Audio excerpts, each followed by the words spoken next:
Shalom Lechem, nous allons avoir le plaisir aujourd'hui ensemble, Be'ezrat Hashem Yitbarach, de pouvoir étudier la page Pechet du traité d'Arim. Je vous souhaite beaucoup de Hatzlacha. En tout cas, on était à la page Pezaïn, au verso de la page. 6 lignes avant la fin, on a une nouvelle Mishnah à voir. Et tout d'abord, on va se rappeler de points très importants. On sait comme quoi le mari a la possibilité, le jour où sa femme a fait un vœu, Beyom Shomro, en tout cas le jour où il l'entend, de pouvoir l'annuler. Si jamais il se tait, alors on considérera que le vœu est valide. Mais elle devra faire tout ce qu'elle a dit. Parfait.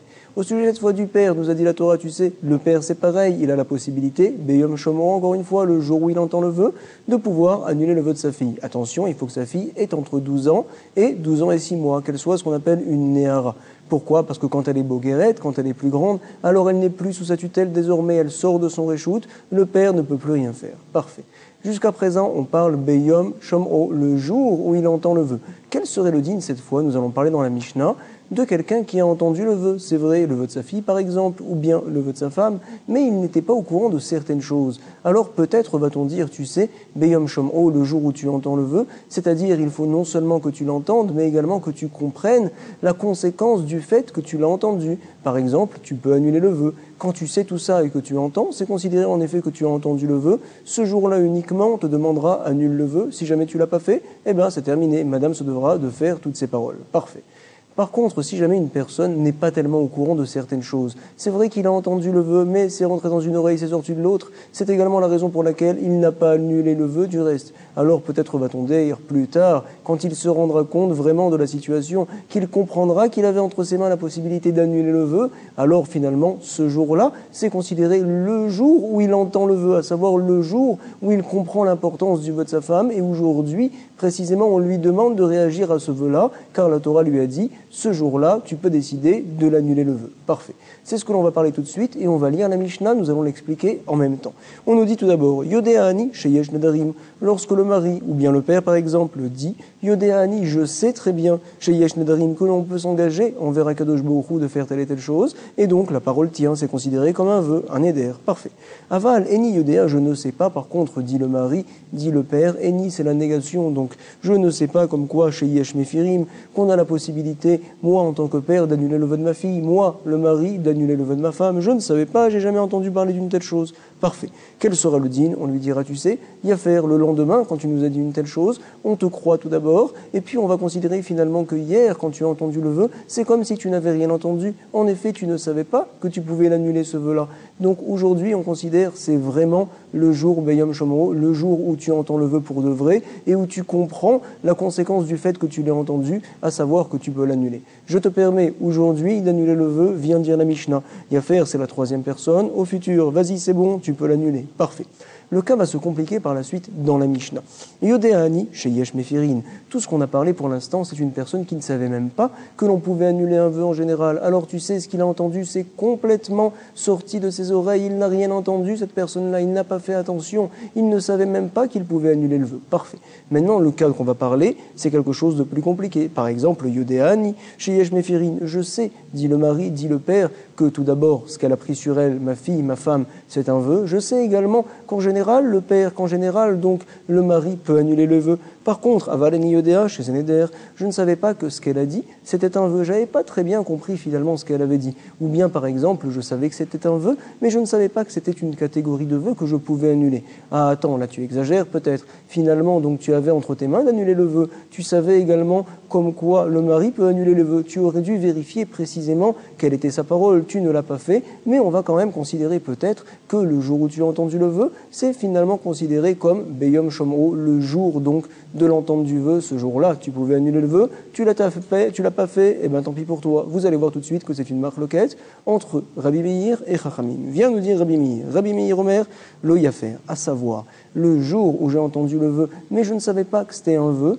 j'avais assez de connaissances quand même du fait que je savais que l'on peut annuler les vœux de sa femme pour dire que ce jour-là, c'est à moitié entendu ce vœu Béhémet.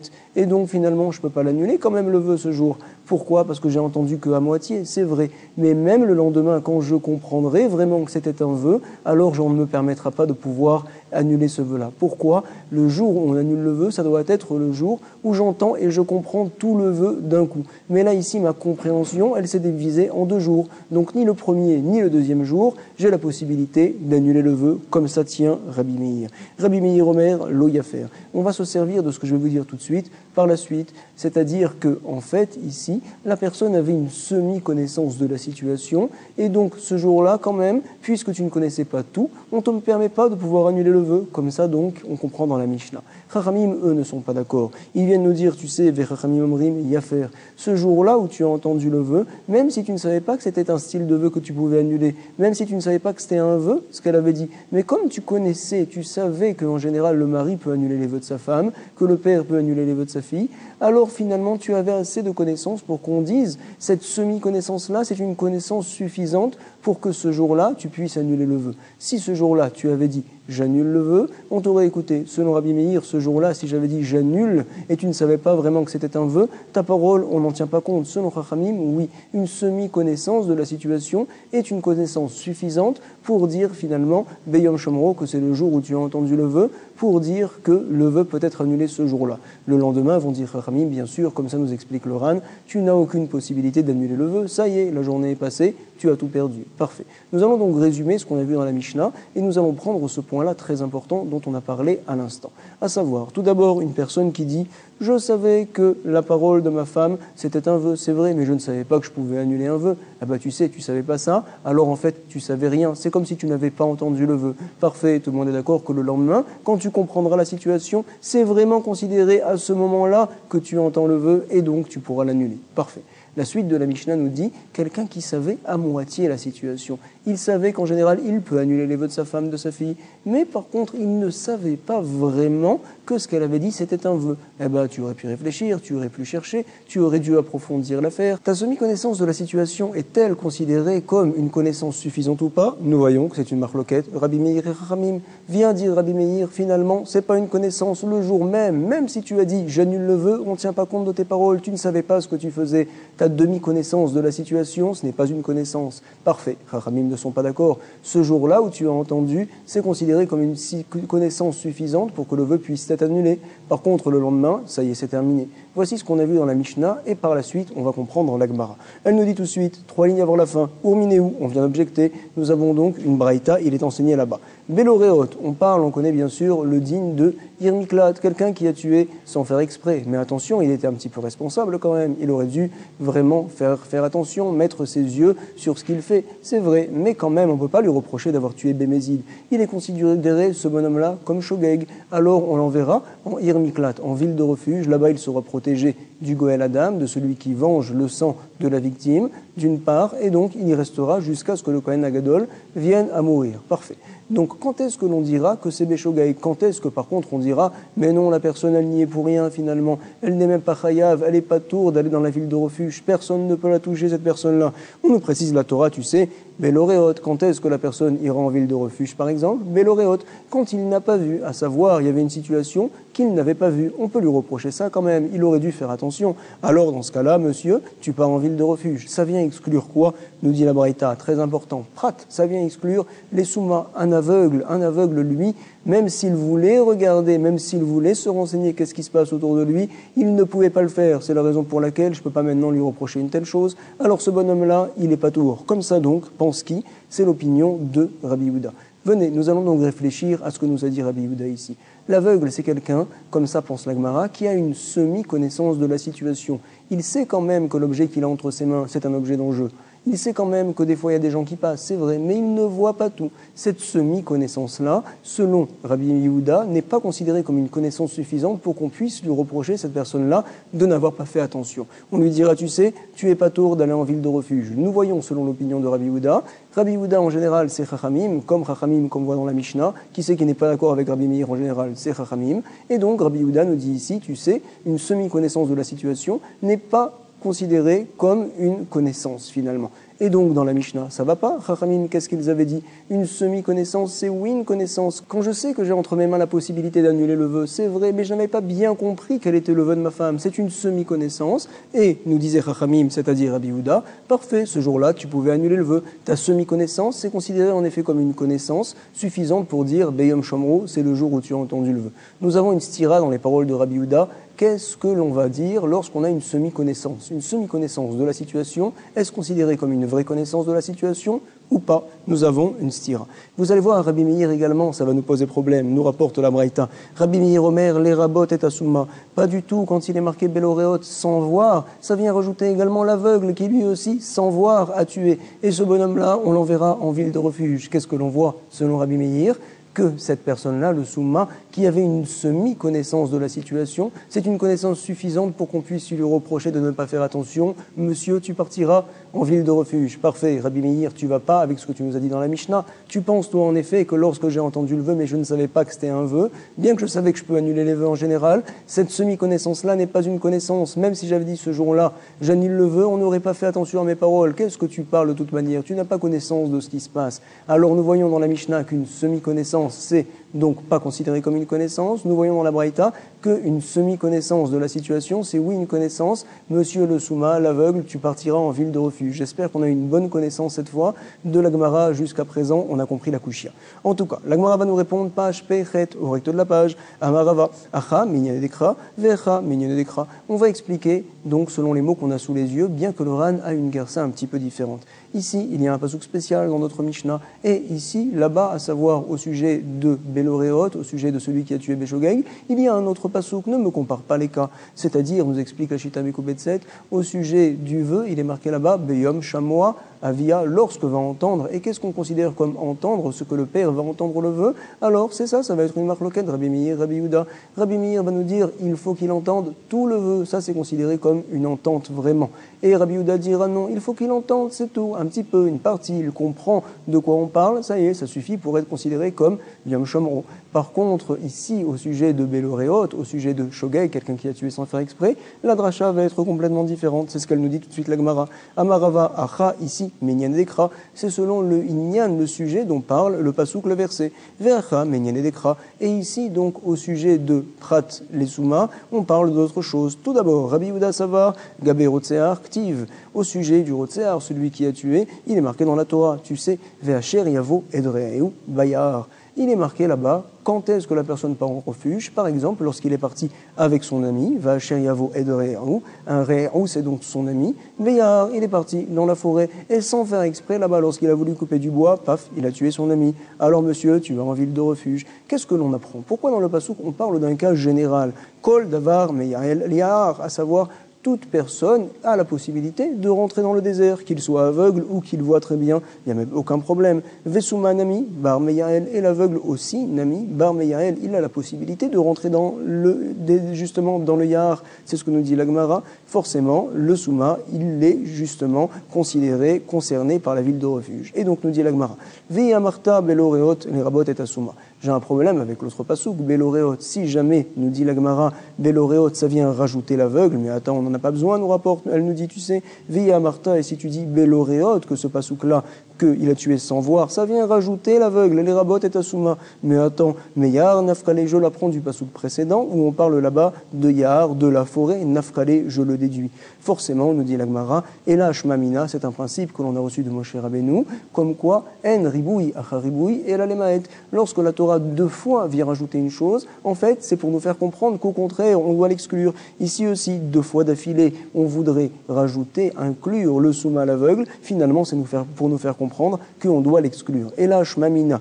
finalement, je vais te dire, nous sommes à la 6e ligne, 2e mot de la ligne, mais Shmamina, j'apprends d'ici que, au contraire, Beloréot, Prat les Souma, le pasuk a été marqué Beloréot, pour nous faire comprendre qu'on doit exclure l'aveugle. Comme ça, justement, on va nous expliquer Rabbi Yehuda. Ici, c'est un pasuk spécial, c'est la raison pour laquelle le Souma n'ira pas en ville de refuge. Rabbi Meir comprend le pasuk différemment. Rabbi Meir Omer, Savar, alors, Ktiv, Blidat, il est marqué dans la Torah comme quoi, Blidat, sans avoir fait attention, ce bonhomme-là, il l'a tué. Ah ben, on va le punir, on va l'envoyer en ville de refuge, t'aurais dû faire attention.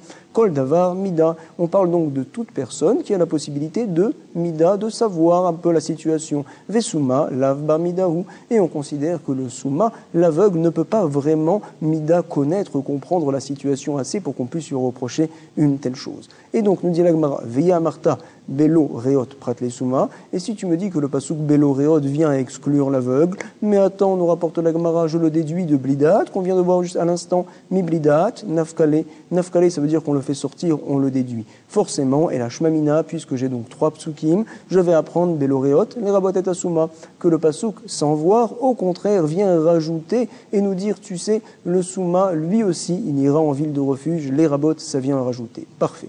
Maintenant, nous allons rajouter l'étude d'une prochaine Mishnah. On va parler là-bas, Be'ezrat Hashem Yitbarach, de beaucoup de inyanim très intéressants. Amadir, Ana, Michatano. On parle tout d'abord d'un beau-père qui n'est pas très gentil, on va dire, avec son gendre. Amadir, Ana, Michatano. Quelqu'un qui dit, voici que je m'interdis désormais donc de faire profiter mon khatan, mon gendre. Par exemple, il n'a pas été gentil, je ne sais pas. Veurotse, la tête lebito, marot. Qu'est-ce qu'il a décidé? Il a décidé de donner de l'argent à sa fille. Mais attends, comment il va faire une telle chose? L'argent, il risque d'arriver entre les mains de mon khatan, de mon gendre, et je me suis interdit de lui donner du plaisir, de lui donner de l'argent, de le faire profiter. Alors, il y a une solution, nous dit la Mishnah. Tu sais, Omer là, il va dire à sa chère fille, Are, amaot aelu, netunim lar bematana. Are, c'est voici, amaot aelu, c'est cet argent-là, et nous, c'est démonstratif, maot, c'est l'argent. Netunim lar, ils te sont donnés, donc tout l'argent, il est à toi, bematana, en cadeau. Mais attention, ou bilvad chez loye le baaler reshut baem, à condition ou bilvad chez loye le baaler, qu'il n'est pas ton mari reshut baem, la main dessus, à savoir je te donne l'argent, à condition que ton mari ne puisse en hériter de cet argent-là. Et là, masheat noset venotenet befir. On rajoute un deuxième mot ici. Uniquement masheat noset venotenet befir. Cet argent-là t'appartient pour que ce que tu vas mettre entre ta bouche, ça soit à toi. Masheat noset venotenet befir. Pire, c'est la bouche, et donc notenet, c'est donné. Noset, tout ce que tu vas porter, tout ce que tu vas prendre, ça va t'appartenir uniquement quand tu le rentreras dans ta bouche. On voit que dans la Mishnah, il faut faire de grandes conditions pour que le khatan, pour que le gendre n'hérite pas de cet argent-là. C'est-à-dire, je dois tout d'abord préciser, à condition que rien ne lui revienne. Deuxième chose, ça ne t'appartiendra que quand ça sera dans ta gorge, que quand ça va être presque mangé par toi, à ce moment-là, ça sera à toi. Tout ce qui est avant, tout ce que tu vas acheter, Béhémet, c'est pas encore à toi, c'est à moi, dit le père. Ça ne t'appartiendra, ma chère fille, que quand tu vas le digérer, que quand il va rentrer dans ton bet ablia, dans ta bouche. Parfait. Nous allons continuer maintenant. Nous sommes à la 5e ligne et nous allons voir une marloquette entre Rav et Shmuel. On nous dit là-bas, Amarav, lo shanuela, de amarla, machat noset, venotenet, befir. Lo shanuela, nous n'avons enseigné que. Loela, ça veut dire ne que.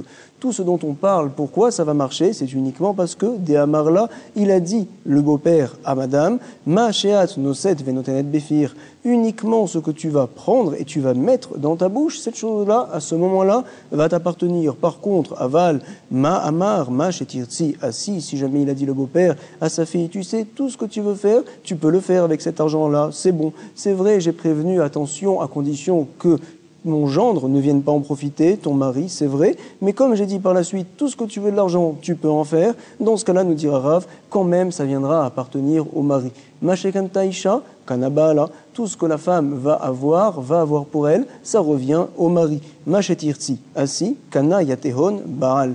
Il va donc, sans les recevoir, yatehon, ces choses-là, baal, le mari, l'argent, il sera pour lui. Parfait. Voici ce que nous rapporte Rav. Vous savez, Rav apparemment ne vient rien nous dire sur la Mishnah. On l'a lu, on l'a vu clairement qu'il faut dire ces deux conditions-là. C'est vrai, on va en parler par la suite. Shmuel n'est pas d'accord. Ve Shmuel Omer, afilou amar, mashetirtsi, assi, lokana yatehon, baal. Même si jamais afilou amar, mashetirtsi, assi, tu sais, mashetirtsi, assi, tout ce que tu veux faire, tu peux le faire avec cet argent-là. Je te permets d'aller acheter tout ce que tu as besoin. Lokanayatehon Baal, quand même le mari n'a pas acquis cet argent. Pourquoi? Étant donné que le père a dit je te donne l'argent à condition que ton mari n'ait pas la main dessus, alors il ne va pas en hériter de cet argent-là le mari, et il n'y a aucun problème. Comme ça vient nous rapporter Shmuel. Parfait.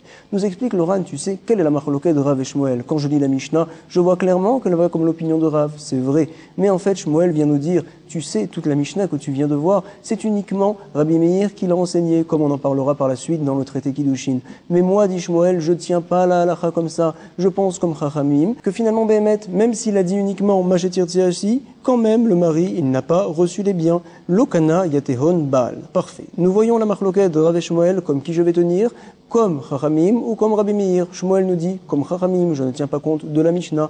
Rav va nous dire non, je tiens comme Rabbi Meir. Quelle est l'origine de cette marloquette-là? Il est enseigné dans le traité Kiddushin, à la page Kaf Aleph, si je me rappelle bien, au verso de la page. Tu sais, il y a donc ce qu'on appelle un Eved, un serviteur kénaani qui n'est pas juif. Il m'appartient pour la vie. Béhémet, je le fais hériter également à mes enfants. Je n'ai pas le droit de le vendre. Il est à moi. C'est vrai, c'est formidable. Si jamais ce Eved-là, ce serviteur, vient à trouver un objet dehors, ou bien on lui fait un cadeau, est-ce que ça m'appartient? Oui, nous dit la Rabbi Meir. Tu sais que tout ce qui va sous la main du serviteur, ça te revient à toi par la suite. Quel serait le digne si jamais un ami du Eved, du serviteur, a envie de le libérer? Il vient justement payer, apporter de l'argent au propriétaire. Est-ce que ça va être bon ou pas? Quel serait le digne? Alors, donc, l'ami, il veut donner de l'argent, on lui dira, selon l'opinion de Rabbi Meir, attention, ne donne pas de l'argent entre les mains du serviteur. Pourquoi? Tout ce qui arrive entre ses mains au serviteur, directement, ça rentre dans la poche, dans le contre, dans le coffre, justement, du propriétaire, parce que la main du serviteur, c'est en fait la main du propriétaire. Ce qui rentre chez lui,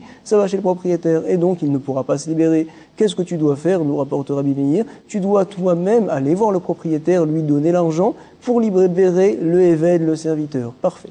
Chachamim nous disent que non, c'est pas vrai. Si jamais tu donnes l'argent entre les mains du serviteur et tu lui dises à condition que ton propriétaire n'ait pas de réchoute sur cette somme-là, sur cet argent-là, eh ben c'est bon. Par la suite, il pourra venir et se libérer sans aucun problème. La marloquette entre Chachamim et Rabbi Meir, de savoir est-ce que Yad Eved, Keyad Adon, Keyad Abal, est-ce que la main du serviteur, c'est comme, entre guillemets, la main du propriétaire. Et donc, tout ce qui rentre chez lui, ça va chez le propriétaire ou pas. Marloquette, Rabbi Meir, Chachamim. Tout est beau, c'est formidable. Mais attention, ici nous voyons, en tout cas comme ça Rav comprend la Mishnah, et on le voit clairement du reste, qu'au sujet de la femme, ça sera pareil. J'aurais pu dire, tu sais, c'est pas vraiment pareil, le Eved, c'est vraiment un bien monétaire du propriétaire. Mais la femme, non, elle doit travailler pour son mari, c'est vrai. Mais bon, pas plus, peut-être. Quand je pose une condition à madame, peut-être que dans ce cas-là, c'est suffisant pour que son mari ne va pas recevoir la chose. Comme ça, j'aurais pu penser. Vient nous rapporter Rav, le pshat de la Mishnah, c'est comme Rabbi Meir, on considère que la femme et le Eved, le serviteur, c'est pareil. On considère qu'ils n'ont pas de main propre à eux-mêmes, tout ce qui rentre dans leurs mains, ça va directement au propriétaire, au mari, si ce n'est tout d'abord qu'ils posent une condition, et également qu'ils disent, tu sais, la chose ne t'appartiendra, madame par exemple, que quand ça rentrera dans ta bouche, mais pas avant, parce que la condition elle-même, ça ne suffit pas. Parfait. Nous voyons que Shmuel n'est pas posé comme ça, mais il ne parle pas spécialement de l'opinion de Rabbi Meir. En tout cas, nous allons apporter tout de suite une kushia. Elle nous dit la Gemara, dernière ligne. Vous savez quoi? On va relire quand même. Amarav, lo shanuela. Nous n'avons enseigné que des amarla, machat noset venotenet, Béfir uniquement quand il lui a dit à sa fille, machéat noset venotenet, tout ce que tu portes et que tu vas mettre, bépif, à l'intérieur de ta bouche, alors ça t'appartiendra qu'à ce moment-là. Dans ce cas-là, le mari n'hérite pas. Aval, machéat tirti assis. Par contre, s'il lui a dit, ce que tu veux assis, tu peux le faire. Avec cet argent-là, tu vas t'acheter ce que tu veux dans les magasins, alors ça va directement chez le mari. Et donc, le beau-père va faire une avéra. Kana, yatehon, baal. Yatehon, c'est ces choses-là. Veshmoel n'est pas d'accord, Omer. Afilou amar, machéat tirti assis. Même si jamais il a dit ce que tu veux assis, tu peux le faire avec cet argent-là. Lo kana yatehon, baal. Ça ne revient pas au mari. Je pense, moi, Shmuel, comme l'opinion de Chachamim, comme ça vient nous enseigner le Ran. Matkifla, Rabbi Zeira. Nous allons avoir une objection. L'objection est sur Rav, qui comprend clairement que dans la Mishnah, il n'y a pas de différence entre le Eved, le serviteur, et avec la femme. C'est-à-dire que tout, la main de la femme est considérée entièrement comme la main de son mari, au même titre que la main du serviteur, et comme la main du propriétaire, tout lui revient. Keman Azla Hashmata. Comme qui va cet enseignement que l'on vient de citer, des Rav, ce que nous a dit Rav, comme l'opinion bien sûr de Rabbi Meir, qui est Rabbi Meir des Hamar, qui nous a enseigné, Yad Isha, que Yad Baala, la main de la femme, c'est comme la main du mari, au même titre que le serviteur. Parfait. Urminéou, je viens t'objecter.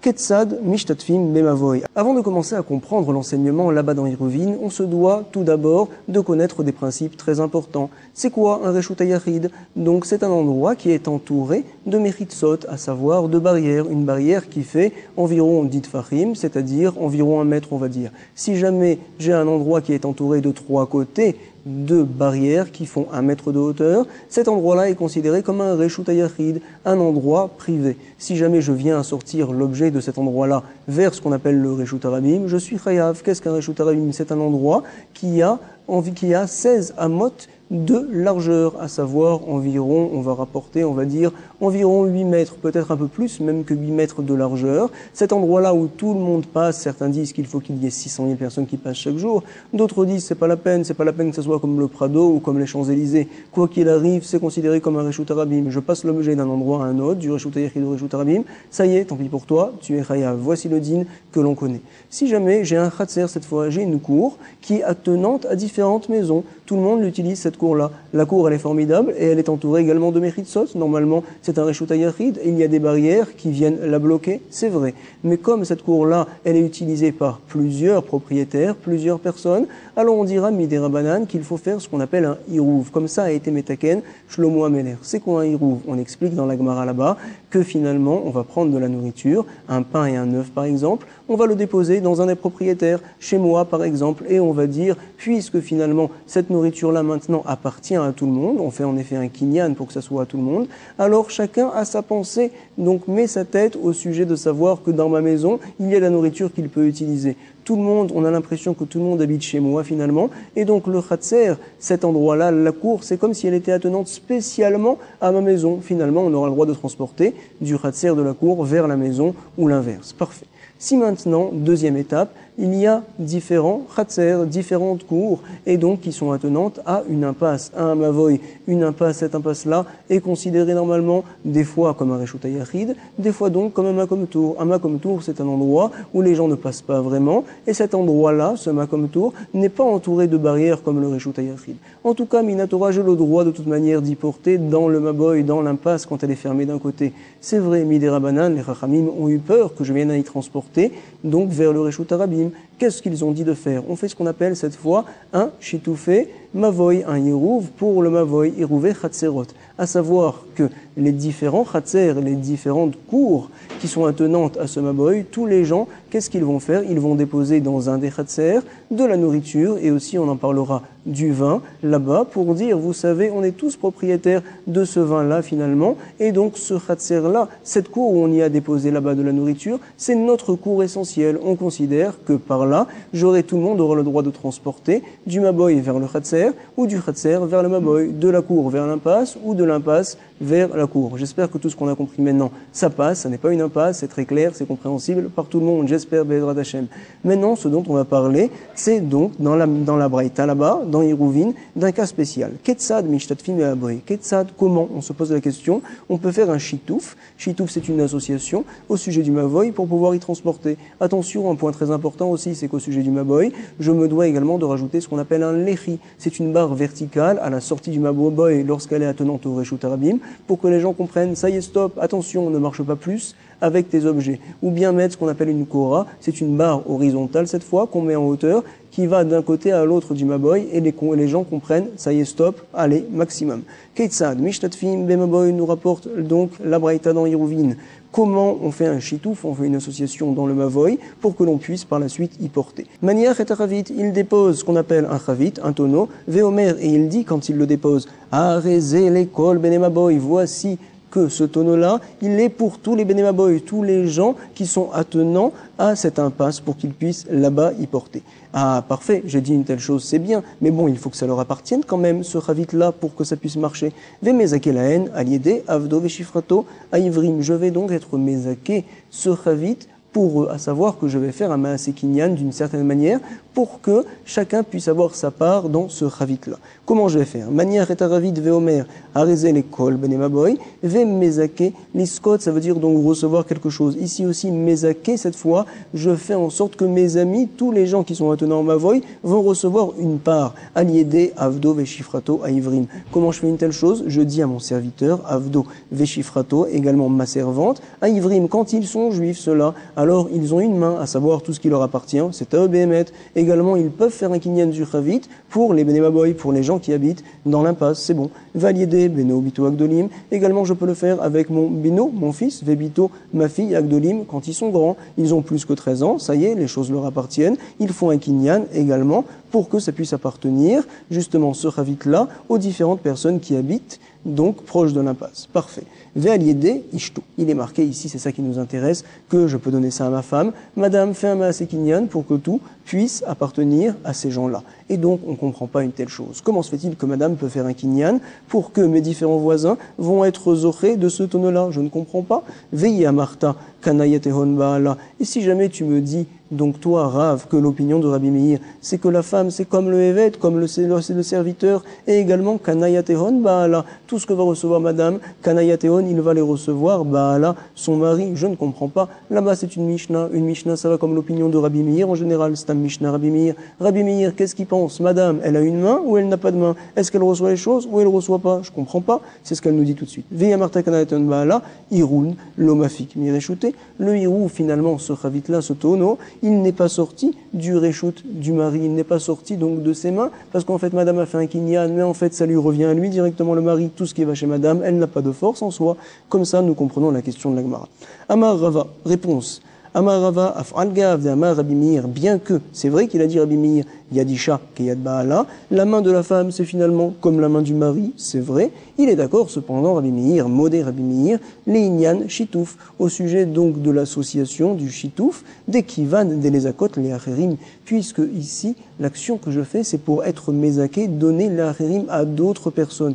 Quand ça sort de ma main, alors on va dire que je suis large et je suis prêt vraiment à donner, à tel point que même madame, même ma femme peut faire un kinyan pour que ça puisse appartenir aux autres. Donc encore une fois, comme ça la Gemara vient à comprendre. Lorsque madame reçoit quelque chose, elle n'a pas à elle-même de main particulière pour que la chose soit à elle, ça revient directement chez moi, c'est vrai. Mais quand c'est moi qui lui donne à ma femme quelque chose pour qu'elle fasse un kinyan pour les autres, alors je donne tellement d'un grand cœur que finalement ça va oui revenir aux autres, comme ça explique la Gemara. On le relit. Rava vient nous dire, à Falgav de Amar Rabbi Meir, Yadisha Keyad Baala, bien que Rabbi Meir nous a dit que la main de la femme c'est comme la main du mari, modé Rabbi Meir, quand même il est d'accord Rabbi Meir, les Inyan, Shitouf, au sujet de l'association du Shitouf Mavoot, des Keivan, parce que puisque les Akot Acherim c'est fait pour être mezaké, donner l'Acherim aux autres, ou Miyad Baala, Zaké, quand même, de la main de son mari, elle peut être zorée, parfait.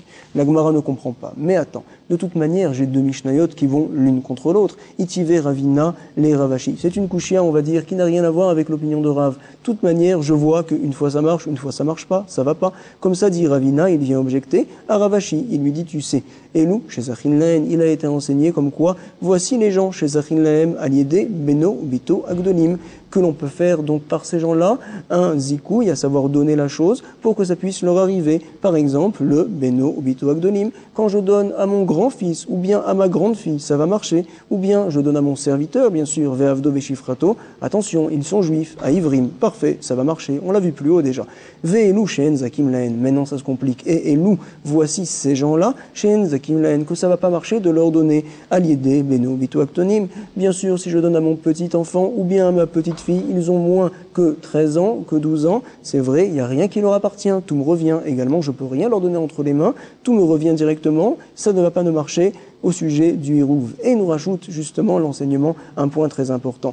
Ve'avdo, ve'shifrato, akenaanim. Ton serviteur et ta servante, shifrato, akenaanim, qui ne sont pas juifs, ils sont kenaani, ils sont goy. C'est vrai, ils sont chayav de faire les mitzvot des femmes, même les avadim, mais quand même, ils ne sont pas juifs. Alors sache que tout ce qui va entre leurs mains, ça te revient à toi. Et ça, on le savait très bien selon Rabbi Meir. La suite, par contre, ça nous intrigue. Ve'ishto.